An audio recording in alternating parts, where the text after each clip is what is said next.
Chapter 7. Business Matters. As far as possible, our camp meetings should be wholly devoted to spiritual interests. They should not be made occasions for the transaction of business. At the camp meetings, workers are gathered from all parts of the field, and it seems a favorable opportunity for considering business matters connected with the various branches of the work and for the training of workers in different lines. All these different interests are important, but when they have been attended to at camp meeting, but little opportunity remains for dealing with the practical relation of truth to the soul. Ministers are diverted from their work of building up the children of God in the most holy faith, and the camp meeting does not meet the end for which it was appointed. Many meetings are conducted in which the larger number of the people have no interest, and if they could attend them all, they would go away wearied instead of being refreshed and benefited. Many are disappointed at the failure of their expectation to receive help from the camp meeting. Those who came for enlightenment and strength return to their homes little better fitted to work in their families and churches than before attending the meeting. Business matters should be attended to by those especially appointed for this work, and as far as possible they should be brought before the people at some other time than the camp meeting.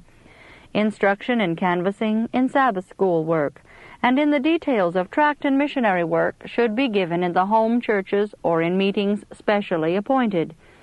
The same principle applies to cooking schools. While these are all right in their place, they should not occupy the time of our camp meetings. The presidents of conferences and the ministers should give themselves to the spiritual interests of the people, and should therefore be excused from the mechanical labor attendant upon the meeting. The ministers should be ready to act as teachers and leaders in the work of the camp when occasion requires, but they should not be wearied out. They should feel refreshed and be in a cheerful frame of mind, for this is essential for the best good of the meeting.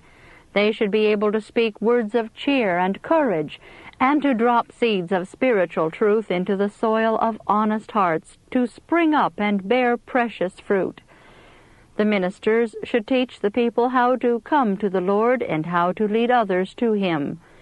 Methods must be adopted, plans must be carried out, whereby the standard shall be uplifted, and the people shall be taught how they may be purified from iniquity and elevated by adherence to pure and holy principles. There must be time for heart-searching, for soul culture. When the mind is occupied with matters of business, there must necessarily be a dearth of spiritual power.